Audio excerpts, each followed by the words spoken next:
Hello and welcome to this interview. I'm Ben Zeller, one of the co-general editors for Nova Religio, the Journal of Alternative and Emergent Religions. I am here interviewing Professor Carole M. Cusack, Professor of Religious Studies at the University of Sydney. Welcome and thank you for talking with us. We'll be talking about the article Anne Hamilton-Byrne and the Family, Charisma, Criminality, and Media in the Construction of an Australian Cult Leader, from Nova Religio, Volume 24, Number 1. Professor Cusack, thank you for joining us. Thank you very, very much, Ben. It's been a great pleasure to write this article for Nova Religio, and it's wonderful to have the opportunity to talk about it. Wonderful. So yes, it was a pleasure to read. Actually, I learned a lot because I knew almost nothing about this group. And in fact, I think when you first sent it in, I had assumed when you said the family that it was the family I'm familiar with, which is the Children of God. Which I think most North American scholars are familiar with. So for anyone watching this, not that family. So can you talk a bit about your research and about the group that's involved and the article? Yeah, okay.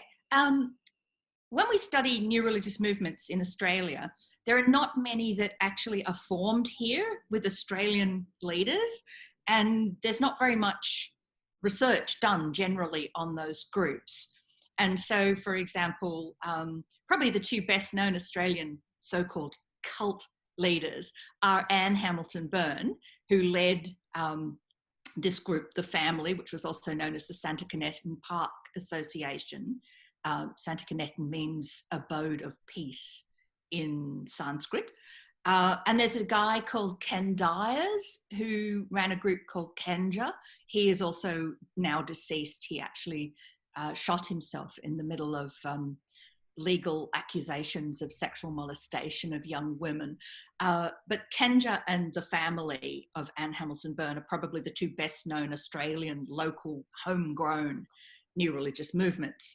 And I guess I've written on both of them, partly because they're here on the doorstep, and some of the events that occur, I have strong memories of them. Like, for example, in the case of Anne Hamilton-Byrne's family, the raid on the property called Uptop, which took place in August of 1987, which resulted in the children, which are one of the most emotive and important elements of her story, being taken into police custody. I was 25 and a postgraduate at the University of Sydney in religious studies when that happened, and it was all over the news. You know, what we maybe hadn't known very much at all about this woman and her group, which were quite secretive and definitely based in Melbourne, and I'm a Sydney girl, so again, it's a reason for not knowing very much about it.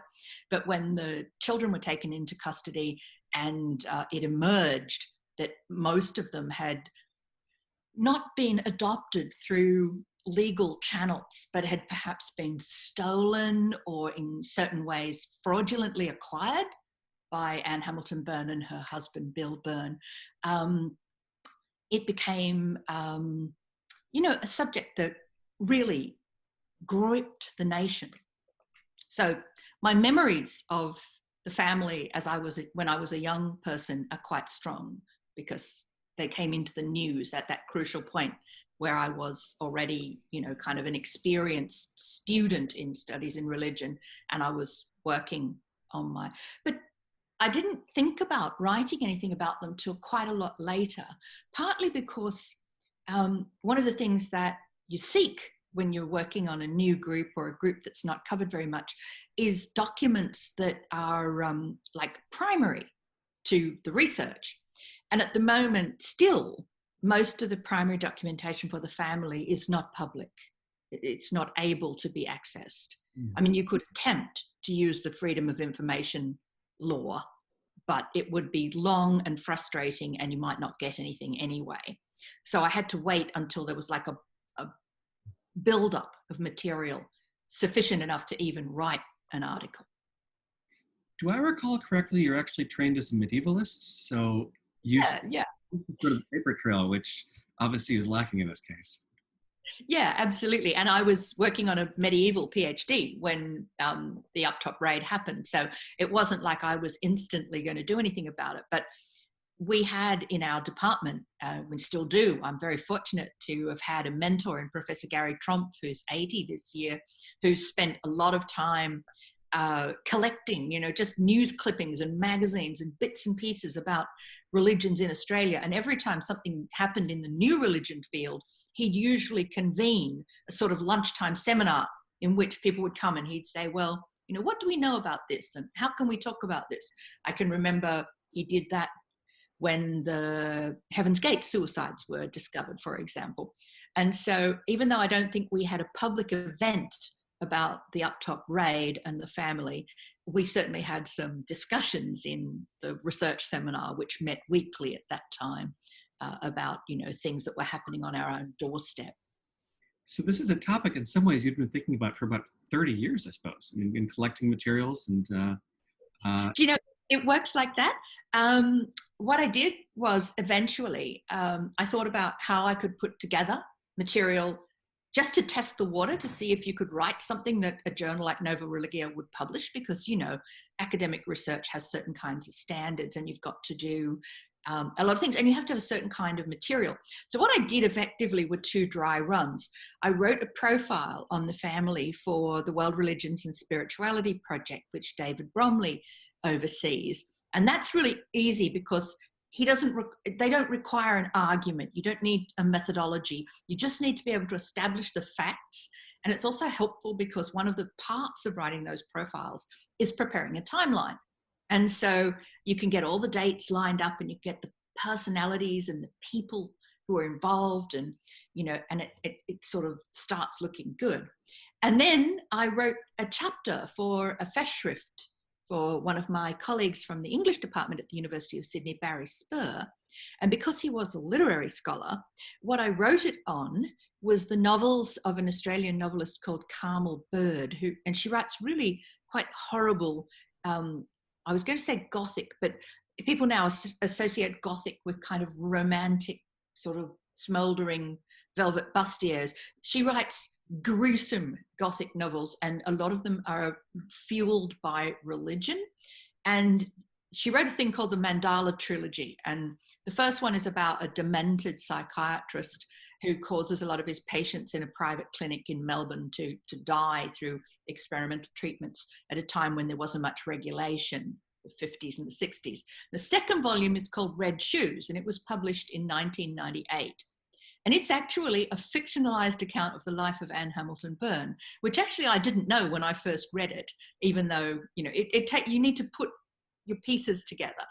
It tells about a group that are called the Hill House Brethren, or the Red Shoe Cult. And it's run by this woman he calls Petra Penfold Knight. And it's so close to the Hamilton-Byrne story because she actually bought a memoir written by one of the children, which is one of the few full book-length studies. There's only 2 book-length studies. One is by a journalist, Chris Johnston, and one is by Sarah Moore, who is now dead, but who was one of the Hamilton-Byrne children. And her memoir is called Unseen, Unheard, Unknown, which is actually the motto of the group, which was one of the reasons why they flew under the radar for decades, because they were really, really concerned not to attract attention to themselves. And so I wrote this chapter about Carole Bird's Mandala Trilogy, and that allowed me to kind of really sift through Red Shoes and figure out how much of it was directly lifted from Sarah Moore's memoir. And so when Bernard Doherty, who's been really a great colleague, he's very, very much younger than I am, but has terrific and real acumen for following up things on new religions. And interestingly, of course, he was trained as an early Christian historian, wrote his PhD on the Montanists, which I think are 3rd or 4th century. So yeah, we came from backgrounds where we used to study long ago religion, and we now do a lot of work together on stuff that's happening now.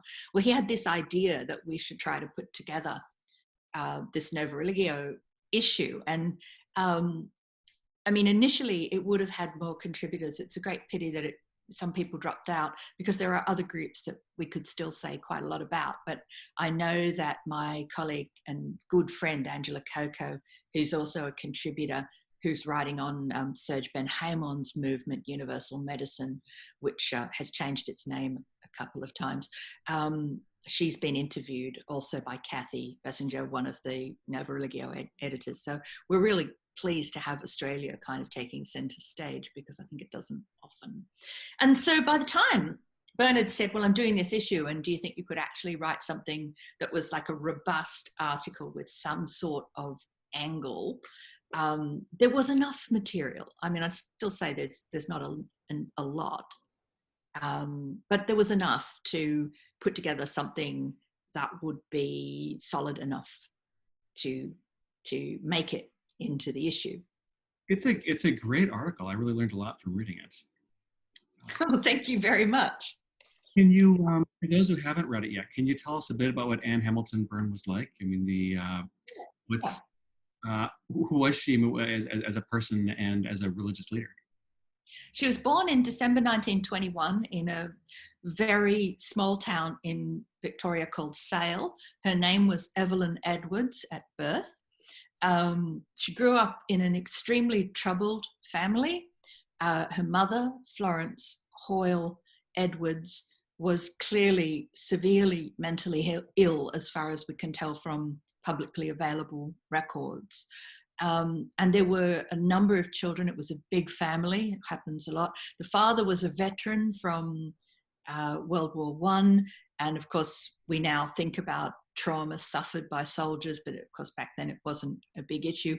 But he clearly found his family life almost impossible and was absent for much of the marriage. People didn't get divorced then either. I mean, if you couldn't cope with the fact that your wife was crazy and you had your own terrible memories and a lot of children, he used to go on the road, just go working somewhere else, be away. And by the time Anne is at primary school, she and her siblings are living in an orphanage in Melbourne. It's very clear that her mother is sectioned in a mental institution. And indeed, it works out, I think, that by the time Florence Hoyle Edwards died, she'd lived almost 50% of the years of her life in various psychiatric institutions. So it was obviously a very difficult childhood. And Anne, who was good looking and clever, reinvented herself multiple times. By the time she was 20, she was already calling herself Anne Hamilton. She'd stopped being Evelyn Edwards. She had an early marriage and one child, a daughter. One of the problems is everybody in the family changes their name all the time. So her daughter was called Judith when she was born, but she later on was called Natasha Hamilton-Byrne. And there were various members of the family who legally took the name Anne Hamilton-Byrne so they could sign documents as her. And it makes often the trails of remembering who had had which infant first and how many names had been changed very, very hard to get through. But anyway, her husband, whom she was very attached to, who was called Lionel Harris, he died in a car accident, and she recreated herself again. She was a single mother.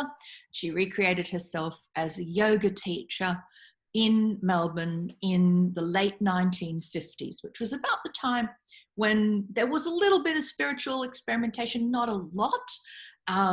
And from a poor little girl from a small country town, she'd become well-spoken, well-presented, seemingly upper middle class woman. And most of the women that she taught Hatha yoga to were, you know, discontented housewives from affluent suburbs. She seems to have had a great capacity to become important to people, to be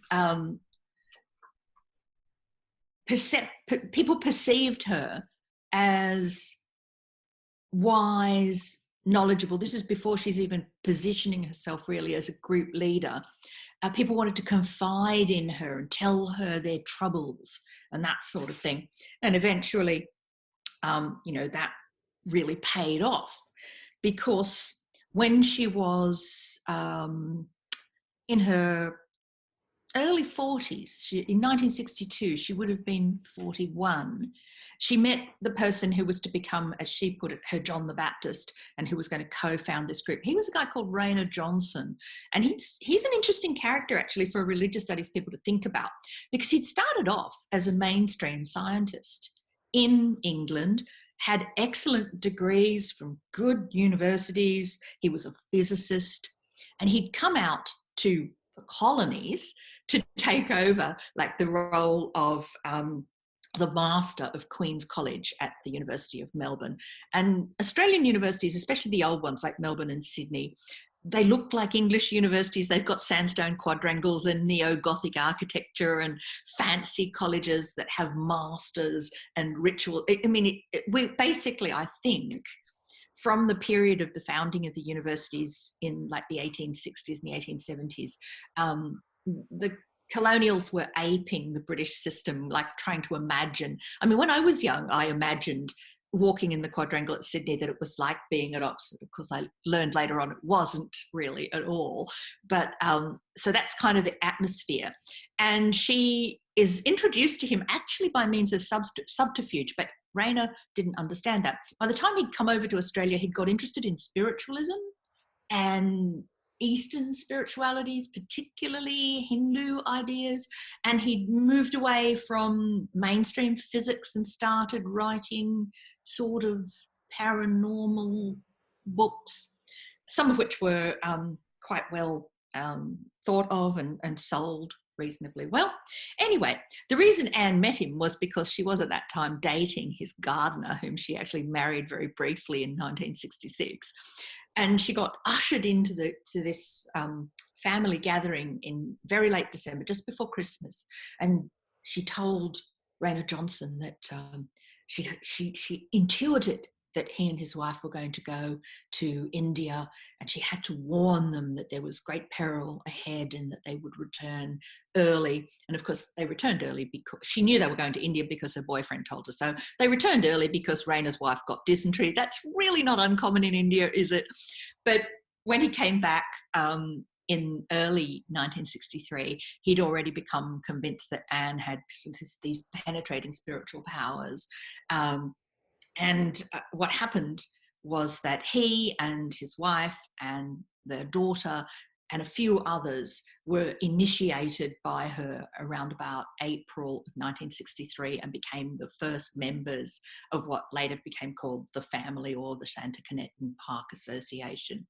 And this is also really interesting. It's a strange time. People nowadays tend to forget. But even in places like Australia, the 60s was a time of great experimentation, and intellectuals and bohemians are always the big experimenters. Anne was a very controlling woman, and a lot of people report that, in fact, despite having had multiple husbands and exercising a great fascination over people, she was actually sexually rather cold and a remote kind of woman. But she played around with people's sex lives, and she was really into psychedelic drugs. And so these people whom she recruited were all upper middle class: psychiatrists, doctors, masters of colleges, academics, lawyers, barristers. But they were all kind of a bit bored and a bit tired with the straight-laced thing, and fed up or over the idea that Christianity was, a useful religion to them, drawn towards reincarnation. And some of them had travelled in exotic parts, and there was a vast deal of LSD taking especially, but various other sorts of things that drove the group in the 60s. Anyway, she married a man called Bill Byrne. They became Anne Hamilton and Bill Byrne. He was her third husband, Anne Hamilton-Byrne, Bill Hamilton-Byrne. They adopted through some procedures, which, as I said earlier, were basically not legal, but there were adoptions of 14 children. There were another 14, so there were a core group of 28 who were part of the family's organisation. It's a little bit difficult to describe what they believed. There's a bit of Christianity. Anne was regarded as Christ, reincarnated. Raina Johnson was called her John the Baptist. But there was also a lot of reincarnation, Kali Yuga, neo-Hindu ideas that kind of match with her persona as a teacher of yoga and those sorts of things. And the children were supposed to have this messianic role. The idea was that they were going to be a new generation that would survive this cataclysmic Holocaust that was going to happen. And you have to remember, of course, that even though the Berlin Wall came down in 1989 and nobody feels like that anymore, I grew up where there were late night parties and drunken university students used to discuss what we were going to do, you know, when the bomb went off. And I knew people who had garages full of tinned food and strange, you know, bunkers out in the remote countryside that they were going to go away to when it all, you know, kind of blew up. And she certainly was very into that narrative of kind of eschatology and the end. And the group was never big. Wealthy, yes, very wealthy, respectable, high, upper middle class clientele. Anne and Bill Hamilton-Byrne lived high on the hog, as the expression goes. They bought properties not only in Australia, but actually in the Catskill Mountains in America. And they also had several properties in England, and various members moved around and did a degree of proselytization. The property in the Catskills was very close to Muktananda's ashram, because Anne had a kind of link to Muktananda. It's difficult to know exactly how much of a link. She is portrayed in a couple of images sitting in front of him in a row of disciples taking darshan. So, you know, she knew him, and she made her followers read his books and things like that. One of the interesting things about her, actually, is that she never wrote anything herself. This was, I think, part of the unseen, unheard, unknown thing. She taught in sermons and in gatherings, and some of those were recorded and preserved, but she didn't actually publish books. The great Australian neo-Hindu guru, about whom there's no academic research at all, and I keep getting stymied even thinking about how to start, is a guy called Barry Long, and he churned out a book a year. You know, the books are circulating everywhere, though I don't have a lot of context for them. But she didn't write. She spoke, but didn't write. It must be difficult to find sources to look at what was going on. It is actually. That all-seeing eye, the internet, can help, of course, because one of the things that we have to remember, we may not love, in fact we don't, as scholars of religion, love cult busters, but there are some extraordinary documents that can be found on so-called cult information sites online. So there are yellowing pages of diaries that Raina Johnson kept, for example, that have been typed up, and you can find them and be confident that they've not been altered. They're authentic.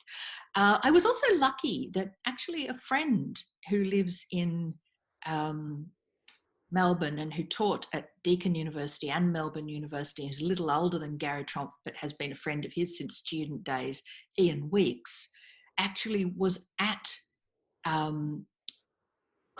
Queen's College when Raina Johnson was master, and even met Anne Hamilton-Byrne a couple of times. And he had some contribution to the burst of interest that happened around Rosie Jones's documentary and Chris Johnston's book, which I think were both 2017. So yeah, there are people you can kind of pick up on. even though she did die in 2019 at a very advanced age, 97, after many years of being in a nursing home on the outskirts of Melbourne in an advanced state of dementia, which actually her disciples dispute and claim she'd just moved fully into living in Christ consciousness and was no longer kind of aware of the profane world. Even though she did die, there's a network of legal entities, trusts, and property handling groups and things like that, which are still responsible for the very large estate that was hers at the time of her death. And I would think unless those organizations are ultimately dissolved or because in fact the followers have dwindled to like a handful and they're all pretty old, it's possible that they could dissolve the associations, or ultimately you wait till the last one of them dies and then there's financial and property documentation that you could at least track. But at the moment that sort of stuff's very hard to get hold of. Were there members or ex-members you were able to access, or are they a pretty insular small group? I personally didn't speak to any ex-members, but there's a quite active, quite vocal group of the children who are public figures in Australia now, and everybody kind of knows them. And there were four. Sarah Moore, whom I mentioned earlier, sometimes called Sarah Hamilton-Byrne, sometimes called various other things. She was the rebellious kid, the one who actually rang the bell and told her friends about what was going on, got the police to go and raid the property. She had a very tragic life. She was successful in some ways. She became a doctor and had a career, but she suffered terribly from, all the sort of general trauma and psychiatric problems that came from the kind of upbringing she had. And she died in 2016 from complications that basically arose from a suicide attempt she'd made 8 years earlier, which had really ruined her health. But there were four kids, Sarah, Anne-Marie, Leanne, and Ben, and they were the four who are always up in the media talking about what happened. The other three were at Sarah's funeral. They carry the torch. Ben has become a Pentecostal pastor, and he has a very strong kind of view that Anne is a satanic figure, obviously, and there's like as somebody who claimed to be Jesus but who clearly wasn't, who was a fraudulent criminal person. And so he expresses very strongly Christian sorts of views. Leanne and Anne-Marie do not appear to have any religious position. They campaign on behalf of the kids and talk. And I mean, this is something, again, people who aren't Australians may actually have seen the documentary that Rosie Jones made. It's actually been expanded also into a 3-part television series. The image of the children is probably the thing that most people know about Anne Hamilton-Byrne's family, because she dressed them identically in a very, very old-fashioned, very English style. The girls in floral frocks, the boys in velvet pants. And even when they got a little bit older and they were in more casual clothes, all their tracksuits were identical. And the most distinguishing factor was that she bleached all of their hair to this platinum blonde. And so when you see pictures of these massed children, all identically dressed, all very stiff and very pretty, and with this blonde hair, they look actually distinctly creepy. And of course, it makes one think of things like The Midwich Cuckoos, the John Wyndham sci-fi novel, or even Children of the Corn, another very, very crap novel. I did look. I think I heard of Children of the Corn. That was sort of it's a profound image, yeah. Yeah. And of course, the other thing is that there's a whole connection with a whole lot of things that are kind of rumor mongering, but have just enough plausibility, like Julian Assange, who of course is a very famous person now as a whistleblower and the founder of WikiLeaks, and presently, well, having been incarcerated for many years in the embassy in London, trying to avoid prosecution, which has come recently to an end. He, of course, was dazzlingly fair as a child, and interestingly, his mother was associated with the family via one of her boyfriends. And you will often find pictures of the children, and people will say things like, "That's Julian Assange in the row," and he has said clearly, "It's not. I'm not in any of those pictures. You know, my hair was that color naturally. Yes, my mother knew these people, but you know, I'm not one of them." But it's one of those things, the way in which, you know, famous people and rumors tend to come together, and there's this belief that they knew each other or they were part of the same thing. So yeah, the kids are really an interesting issue. Unfortunately, it's very sad, but they were never compensated or given any kind of recompense. And in fact, in their lives, Bill and Anne Hamilton-Byrne never were convicted or imprisoned for any of the offences.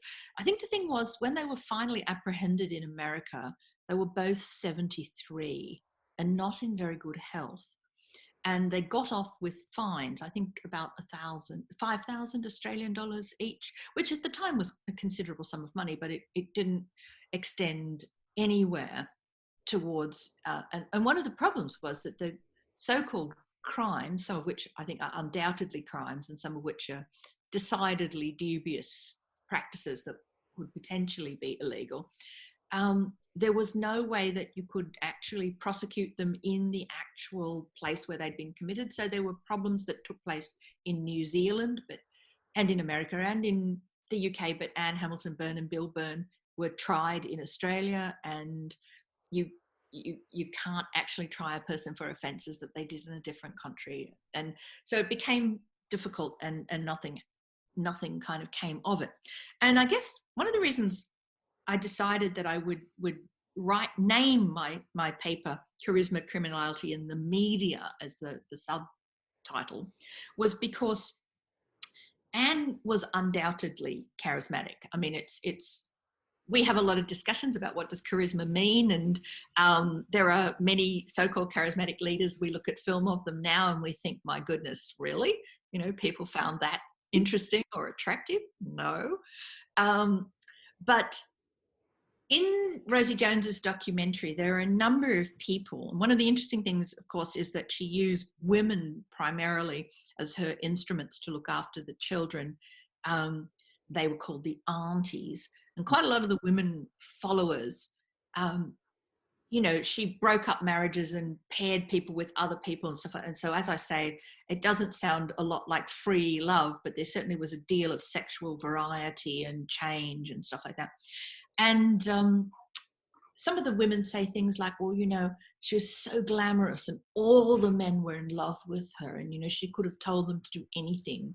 And the women wanted to be like her. She wore extravagant blonde wigs, and many of them began themselves to wear extravagant blonde wigs. She'd also had an awful lot of plastic surgery, so she looked much, much younger than her age. And many of the women had surgical procedures to resemble her more. You know, there's no doubt that they thought of her as an immensely charismatic figure, and they wanted to be like her, and they wanted her favor. So that's undoubted.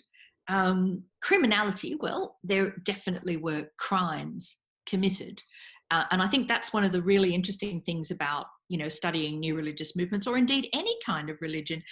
A lot of people, but new religious movements is particularly powerful because people talk about cults and they say things, you know, like almost like the existence of such a group is like proof of criminality or some problem. In fact, it's not. And a very, you know, the groups only really trip up when the police can actually come in and say, well, you know, that really is a crime. That's tax fraud or drug running or, you know, arms dealing or you know, kidnapping, which is one of the things that happened in this group.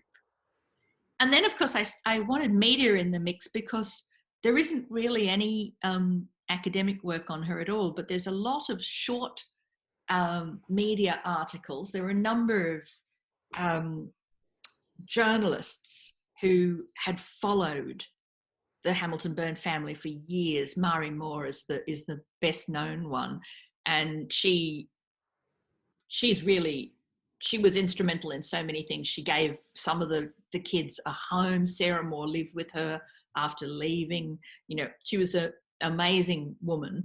And then, of course, Chris Johnston, who wrote the book, and Rosie Jones, who made the accompanying documentary. I mean, they're journalists, not scholars. I think they did a really good job in the sense that they brought together a lot of people and they got a lot of first-hand testimony, and that's what's kind of foregrounded. There's not a lot of analysis in either the family, the book, or the family, the documentary, but there's a lot of things like the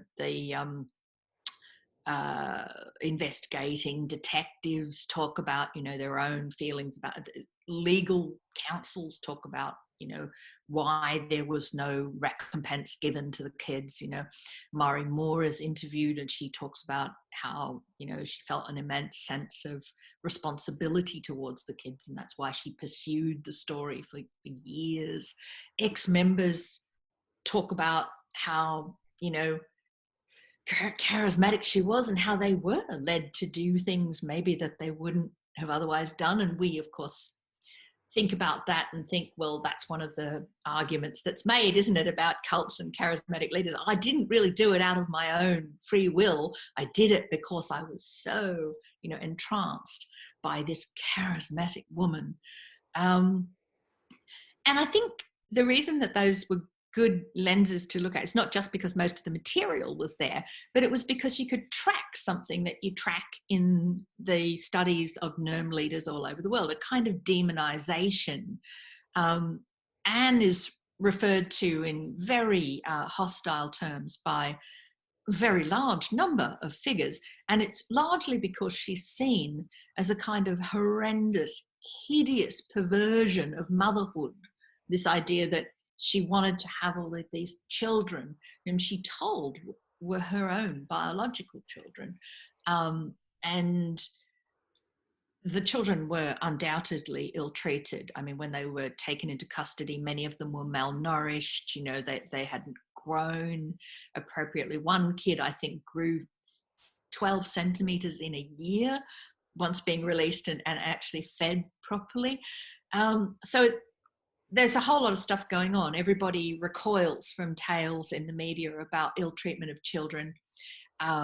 This woman who presented herself as a mother, a lot of the interviews that exist with her and Bill, she insists that she's just an innocent yoga teacher, and they adopted the children because they wanted to give them a home. And she also told many people that the children were all subnormal or in some sense intellectually or physically disabled, which was totally untrue. But it was a kind of public way of presenting why she had done this, because the tide had turned. Australian adoption law had changed. And also by the time that Bill and Anne were in the spotlight from 87 onwards into the early 90s, it was possible for kids to seek out their birth parents.